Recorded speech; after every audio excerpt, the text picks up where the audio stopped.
James. Rick James is the owner of Environmental Mold Solutions based out of Doylestown. He has worked with many realtors in the region to take care of any mold issue in buildings, and he also does the removal and disposal of water damage materials. His company, Environmental Mold Solutions, has a proprietary product that they use that prevents mold from coming back, which he'll explain in detail. Here is Rick James to tell you more about his company, Environmental Mold Solutions. And thank you, Rick, for being one of our affiliate members. Of course. Thank you, Lisa. Good afternoon, everyone. I'm Rick James, owner of Environmental Mold Solutions. I have worked with many of you. We're based in Doylestown, so we cover all of Bucks County. We go into Montgomery County, Delaware, up towards Allentown, Bethlehem, and whatnot.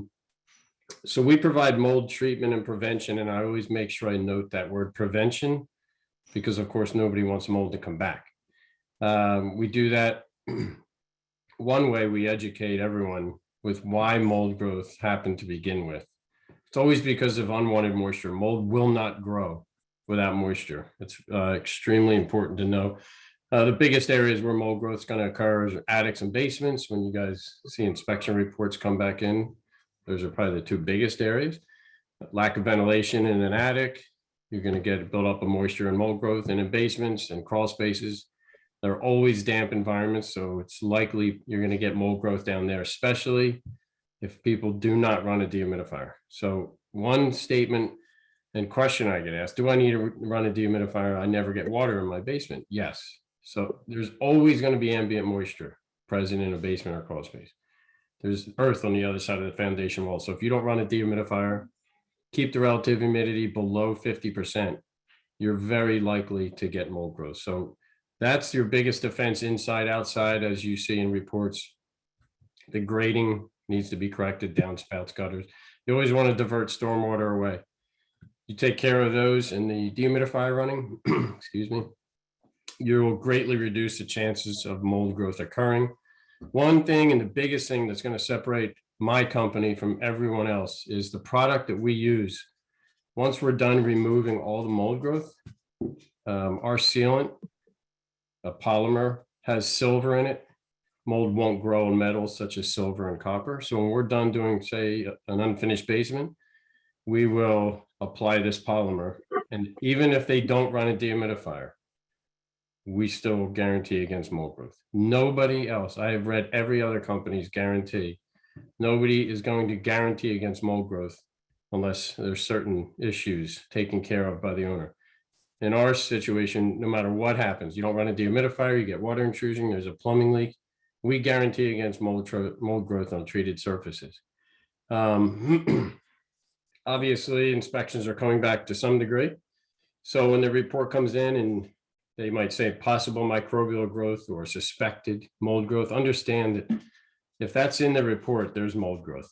They sort of want to walk a safe line and not come out and say it. So anytime you get a report like that, please give me a call. Certainly come out and take a look and see what's going on in the affected area. One thing we do not do is testing. We do the remediation. You never want to have a company that does both. It's a definite conflict of interest. Pennsylvania allows it. A lot of other states do not allow it.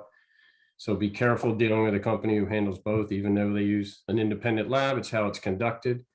Even if there's a water issue and there's drywall or other materials that are affected by a roof leak or plumbing leak, and mold doesn't exist as of yet, we go out and remove materials, dry things out, and take care of everything. But again, it's all about moisture control and constantly educate. I go around to offices and give presentations and stress about moisture control and situations that may arise if you don't control it in a house. But I don't want to take up much of your time. So I know you guys have a busy meeting, but I appreciate you letting me come on here and give a brief chat. I'm going to type my information in the chat room there. Anybody wants to give me a call by email or phone, any questions whatsoever, I'm here. I'm here to walk buyers off the ledge, which I do almost every day. But I'm here for you. And again, thank you for having me. Thanks so much, Rick. We appreciate your input, and we appreciate all of our affiliate members. So thank you. I am very pleased to welcome all of you today to this very important discussion of UNO requirements. And this is one in our series of Zoom Power Hours covering a variety of topics. This is an important one. But right now, I'm just so happy to turn the microphone over to Douglas Krautheim. Douglas is the 2023 president of BCAR. He has been a realtor for 29 years. He manages the Lahaska and Newtown offices of Caldwell Banker Hearthside.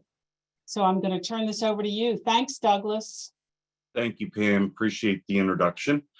Good afternoon. I had to correct myself earlier. I was saying good morning because normally we're doing Zoom calls in the morning, but thank you everybody for being here today. This is another great segment of BCAR's Zoom Power Hour series. Gives me great pleasure to introduce our speakers this afternoon. First, I'm going to start with Jamie Ridge. Jamie Ridge is the president and CEO of the Suburban Realtors Alliance, or as we call it, the SRA, the local government affairs arm of BCAR. He manages SRA's day-to-day operations and directs its political, legislative, and public relations initiatives. Jamie joined the SRA in 2006 after working in Philadelphia as a regional director of public affairs for Fannie Mae. Next, we have Maryellen O'Brien, who I've personally known for a very long time. Maryellen has been a realtor since 1988. She is a past president of BCAR in 2016, and she currently serves as the chair for the Suburban Realtors Alliance Board of Directors. Maryellen is also a director of the Bucks County Association of Realtors, the Pennsylvania Association of Realtors, and the National Association of Realtors. So thank you, Jamie and Maryellen. I'm also going to introduce Pete Kennedy. Pete, as Lisa had said, will be monitoring the chats. So any questions, he will be communicating them to Jamie and Maryellen. So he'll take care of that for us. So enjoy. Thank you, everybody, for joining us. Thanks, Douglas. Thanks, Douglas. You're welcome. Okay, I guess I'll get started when we talk about who is the SRA, who is Suburban Realtor Alliance, and how does this come about? Well, there's an awful lot of work done by 4 people at Suburban Realtor Alliance. Jamie, of course, is our CEO. Bobby, Aaron, and Pete also help him, and they do important things like reading the legal notices and trying to make sure that they're up to date on everything. But what you should know is that your Suburban Realtor Alliance is actually made up of a board of directors that is all realtors, currently practicing realtors, people who are involved in the industry every day on a regular basis. And not only are they involved in the basis of real estate business, many of them are active volunteers at townships. They serve on certain boards within the townships. They actually help with political campaigns and speak to people who have a great deal of influence on how our business runs and things that affect our business. So the Suburban Realtor Alliance is truly a board of directors that is directly impacted by our business and has a great interest in this being as possible and as positive of a relationship for us as members of BCAR. I happen to think that our ability to have the Suburban Realtor Alliance working for and with us, and also the municipal database, is probably one of our greatest assets that we can bring. All of these services are available to all BCAR members. That includes primary, secondary, as well as affiliates. So it's very easy to get onto the Suburban Realtor Alliance website. We'll talk about that. But basically, what you should know, our mission statement down below, which is impacting public policy for the benefit of real estate and the protection of private property rights. Jamie's going to fill you in on a couple of horror stories, why we need SRA so badly. Thanks, Maryellen. We thought it might be good to start off this way to catch your attention and really illustrate how important this subject is for our members. And so I wanted to talk about a subject. Some of you are probably aware of this, but the Lower Bucks Joint Municipal Authority has an easement inspection requirement that is outside of the township. And so if you did not have access to some of our services, you might not know. So why is this important? Well, just recently, within the last 2 months, we had a member who called us and told us that they had gone to settlement without knowing that there was an easement inspection performed by the Lower Bucks Joint Municipal Authority. And what happened? Well, they went to settlement, and it turns out that an in-ground pool, when the Lower Bucks Authority came out, there was a in-ground pool on the easement. What does that mean? Well, the in-ground pool had to be removed. Thousands and thousands of dollars, thousands of dollars of damage to this property. It was a new buyer, somebody who probably could, not afford this type of repair. And so obviously this probably created damage for all the parties on both sides of this transaction. And so this is what can happen if you don't know that this inspection is required, or that if you willingly skip the inspection. So the next section that we want to talk about is how you can know if one of these inspections is required. And I will turn it back over to Maryellen. Okay, hi everybody again. So as I said, it's easy to access the municipal database. It's suburbanrealtoralliance.com/database. Your NERDS number is, or they now call it the member ID number, is actually the number that you're going to use to enter if you are not already a member or you're not already a registered user, and your password is SRA. Once you get into this municipal database, you're going to find it really easy to navigate around, but some highlights of what you can find out. Can you put a property sign on both sides of the property? If it's a corner property, is that permitted? Are you allowed to have directional signs, for sale directional signs? Are you allowed to have open house signs? This is all listed on there. Are there resale inspections and fees involved with them? Is it just a resale inspection, or is there also an electrical underwriter certification required, as there is in Warminster Township? Do you also have to call for a sewer lateral inspection?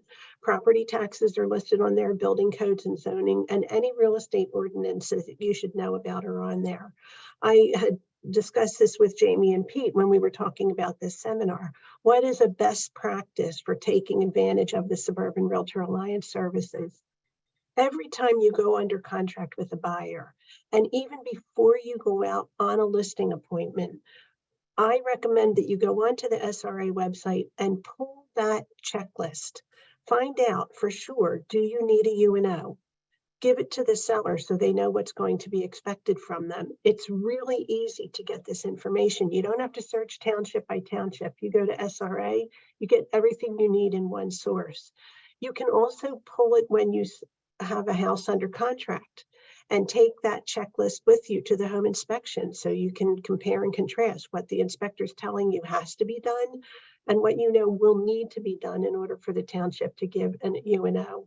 So it just makes our job easier. Imagine if that person knew that the sewer lateral inspection had to be done and that there was a pool on top of it, something that a buyer may have been extremely interested in buying a home with an in-ground pool, only to find out that it wasn't going to have one pretty soon, and worse, that it would be her expense.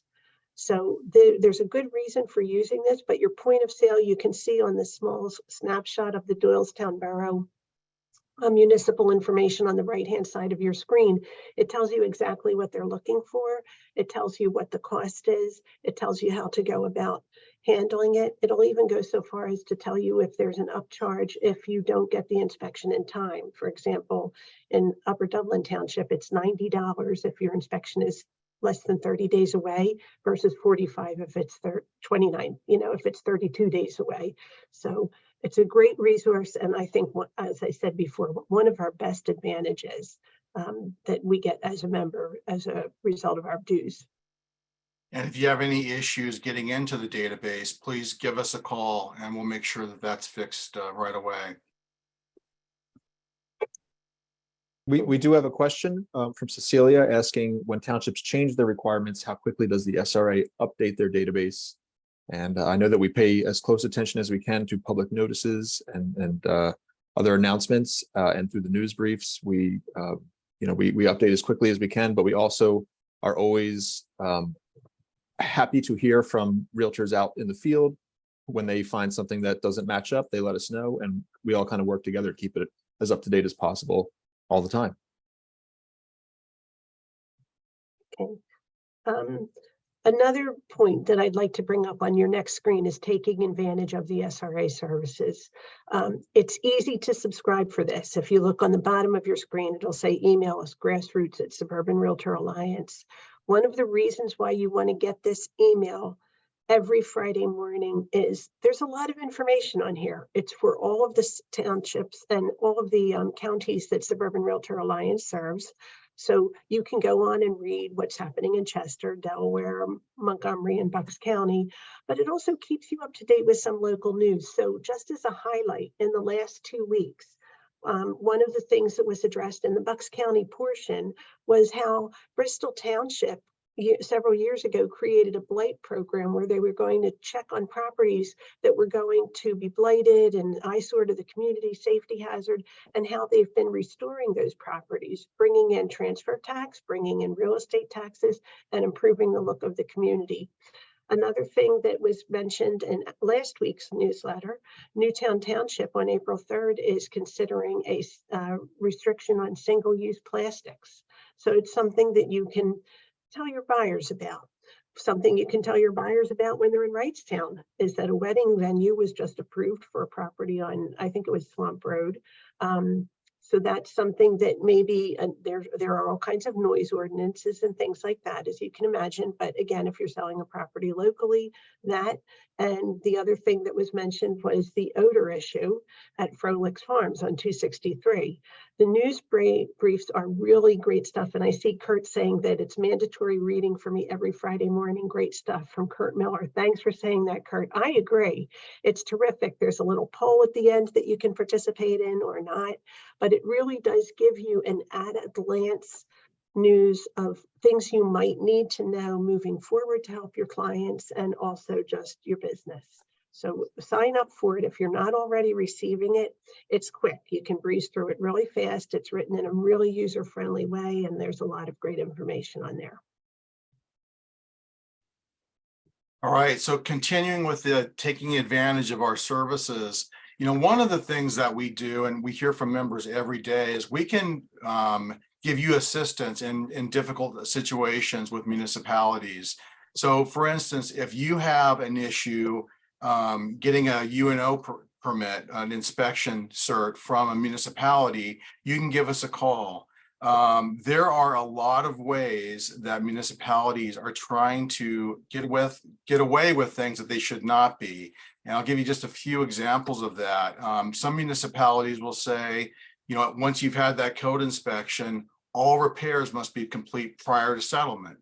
That's false. That's false. And we're going to talk about why that's false.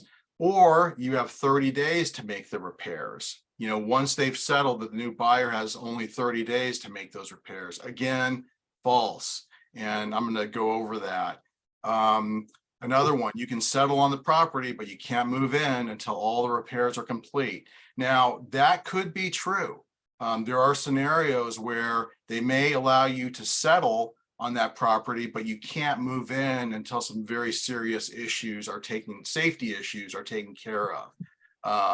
Our favorite one, we have our own local laws that supersede MCOCA. I want to talk about MCOCA. This is an acronym for a state law. And the question to this last one is, a local law will never supersede the state law. So it's very important just to understand that. So what is MCOCA? This is something that we deal with every day, and we try to talk to as many members as we can about the importance of knowing it. The law actually was passed first in 2000, and it started out as kind of an anti-blight program statewide to allow investors to come in and have enough time after settlement to repair the property and bring it up to code in that municipality. So at the time, they gave 18 months under this law to make those kinds of repairs. Unfortunately, it turned into a tool that was allowing municipalities to really bully sellers into making repairs prior to settlement. And in some cases, we had some, other horror stories I can talk about. We had instances where townships were not granting a use and occupancy permit over some very minor issues, but these were foreclosed properties. There was no money on the seller's side to make these repairs, and they were basically forcing the seller into foreclosure because they could not sell the property without making these repairs. And there were enough loopholes in the old law that actually allowed them to do that. There was a lot of gray. And so in 2016, we teamed up with the State Association of Realtors, PAR, and we made some very important amendments to this law. So it's now called Act 133, we refer it to, and it governs the way municipalities issue use and occupancy permits when resale inspections are required. Okay, so basically there are 3 certificates now. There were only 2 under the old law, and that was creating some of these issues, these gray areas. But the 3 certificates now, once you've had that initial inspection by the township, they can either give you a clear UNO, a temporary UNO, which means that there are minor issues that the buyer will then have 12 months to repair after settlement, or this is the new piece of the law, a temporary access permit. The temporary access permit is really important when you have a property that has significant issues. Even one major code violation, which they call a substantial violation, means that the home is unsafe for occupancy. That can be a structural issue. It could be a sewer lateral crack. It could be anything that really is threatening the lives of people that are moving into that home.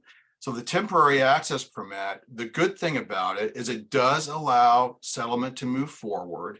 And then it allows 12 months to make those repairs. And once those substantial repairs are made, you can move into the property, and then you have that 12 months to fix anything else that would be called not a substantial issue. So this law has really been a game changer for us. You now have 12 months again to make those code related repairs for the buyer. The nice thing, the goal of this law was to create a situation where sellers and buyers could negotiate who was going to make these repairs, that they couldn't force these repairs on the seller. As you all know better than we do, we're not realtors. Sellers have a lot of reasons why they may not want to do those repairs. They may not have the money. There may not be enough equity in the home to pay for those at the settlement table. And so it's always good to allow them to negotiate those repairs with the buyer. And so that was one of the most important things about this law. One other thing that changed in the new law was under the 2000 version of this, municipalities were able to demand escrow for the repairs. So for instance, Bristol Township had an escrow requirement for sidewalk repairs. And what we saw happen was they would take that escrow from the seller or the buyer, and whether or not the sidewalk was ever repaired, it didn't matter because the township never followed up on these inspections, yet they continued to hold on to the escrow. And buyers, when they found out that the sidewalks were going to be $5,000 and they had put up $1,000 for the escrow, said, we're not going to do the repairs because it's cheaper, just to have that escrow sitting there rather than fixing the sidewalk. So it created a pretty crazy situation in that Bristol was holding a lot of escrow for many years with no sidewalks being repaired. So that was really one of the reasons why the new legislation says there is no municipal escrow requirement allowed. Now you can still have private escrow. For instance, if the seller can't make the repair prior to settlement, they could do a private escrow situation where there would be money for the repair for the buyer after settlement. but this is no longer allowed for municipalities. So if you do hear of this, if a municipality says, well, sure, we'll let you go to settlement, but you have to give us escrow as a guarantee that those repairs are going to be made, that's illegal now. We have a lot more information about this law on the front page of our website. If you go to the front page and you look at Act 133 on the top, it'll tell you everything you need to know about this law. But this law, I do feel is probably one of the most important tools we have to make sure that settlement can move forward without municipalities standing in the way. Now, one other thing I'll say about this law is it does not kick in until their first inspection has been done. If you go to settlement without asking for the inspection from the municipality, this law will not protect you, after the fact. And so it is crucial that you always ask the municipality conduct the inspection, and then they absolutely owe you one of these 3 certificates. Again, to find out a lot more about this law, you can either visit our website and look at that Act 133 tab, or call us. Please call us if one of these scenarios is playing out for you with the municipality and they're refusing to issue a certificate to allow the settlement to move forward. Because again, we hear about that every day. It's still common. We have 238 municipalities in the region, and some of them either are ignoring this law or just trying to do their own thing. So that's why it's important to get in contact with us in these situations. Pete, are there any questions? Should we stop at this point? Yes, there's one question that came in, and unfortunately you might consider it a follow-up to the horror story in the beginning. Okay. So Stephen Provost asks, I live in Middletown Township and have Lower Bucks County Joint Municipal Authority. My plot plan is incorrect. It shows a manhole in my yard when in fact it is in my neighbor's yard. They finally came out to inspect the lines and realized I was right and the plot plan is wrong. This was brought to light 2 years ago. How long does it actually take them to update the data? I discovered this when I wanted to get a permit for a fence and I'm still waiting. I would think it wouldn't take 2 years for them to update the maps. I would certainly be in touch with the authority and even talk to your township about the issue. Even though this is the authority that is creating the easement maps, I would talk to the township and let them know what's happening, because then they can be in direct contact with the authority to deal with this, because that certainly does seem extreme that it would take 2 years. We have another question from John Pignatelli. Can buyer and seller just waive the use and occupancy and not conduct it, in which the buyer would sign the waiver?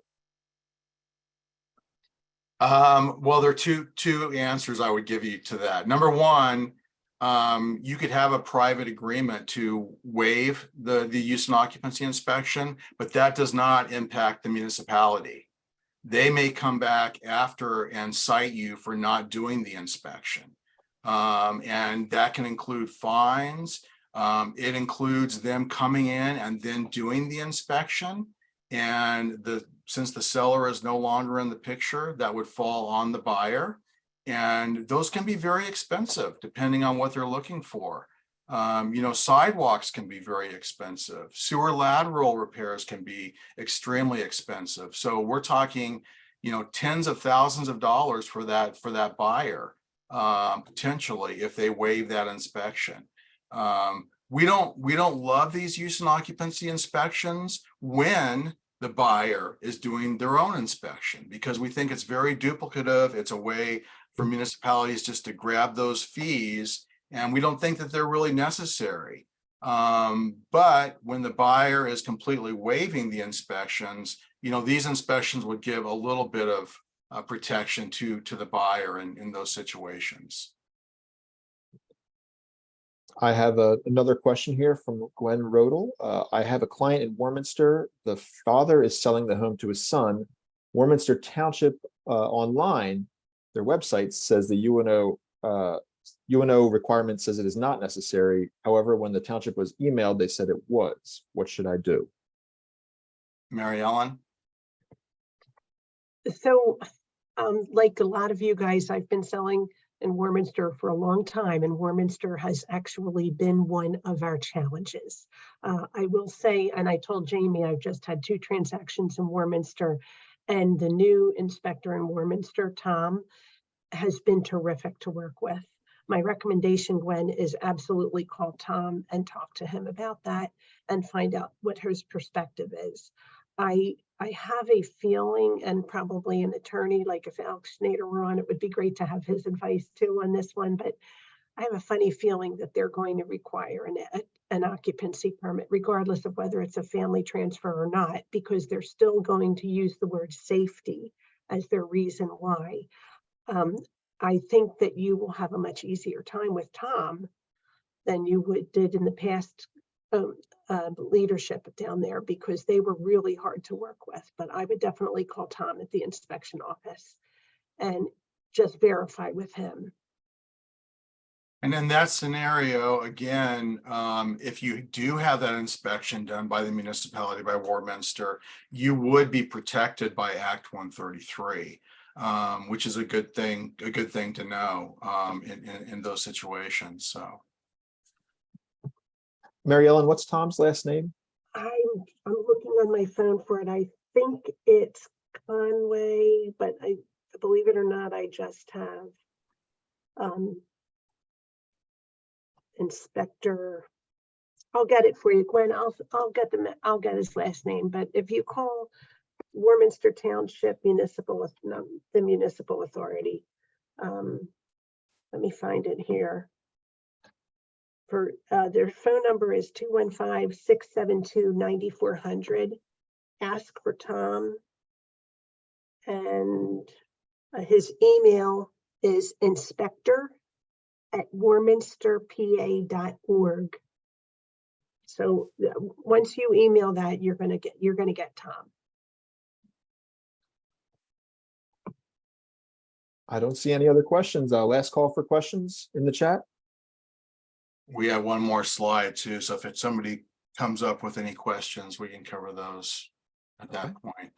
So just wanted to let you know about one other thing that we do for you at the SRA.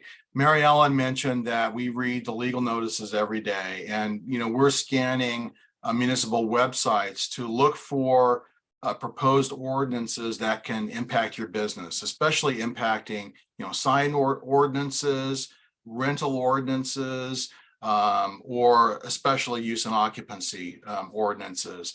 And so I wanted to talk to you a little bit about some of the success stories we've had in our advocacy over the last decade.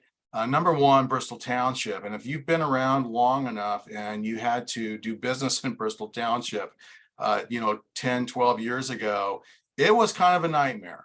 The customer service was lacking, to be very polite. Even walking in the office to me was a very intimidating situation. And so we were able to help a group of local business people, including a realtor, run for office there. They actually won 4 seats on the 7-member council at Bristol Township, and they changed everything. They took away a lot of the old regulations. They improved the department. They hired new people. It was really kind of a sea change for Bristol Township. And it did take a while, about 10 years, but we just heard from Craig Bowen, who is the township council president there, that all of their use and occupancy requirements are now a bit of history. The only thing that they require now is a sewer lateral ordinance, which is actually required by the state. And so Bristol Township doesn't have a choice for that inspection.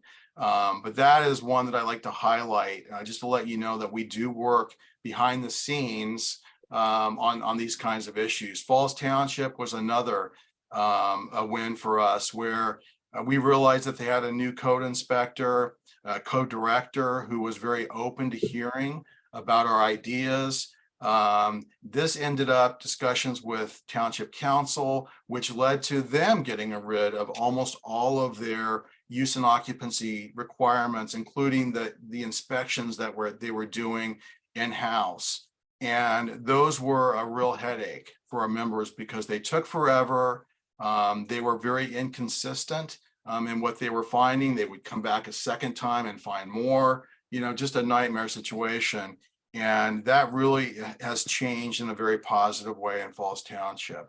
Langhorne Borough, just last year, we were able to work with their council to change some of the requirements for inspections of the interior. They still do have a heater cert, they still have an electrical cert and a sidewalk inspection, but they no longer have somebody going into the home and duplicating those inspections that we see most of the time that buyers are doing anyways.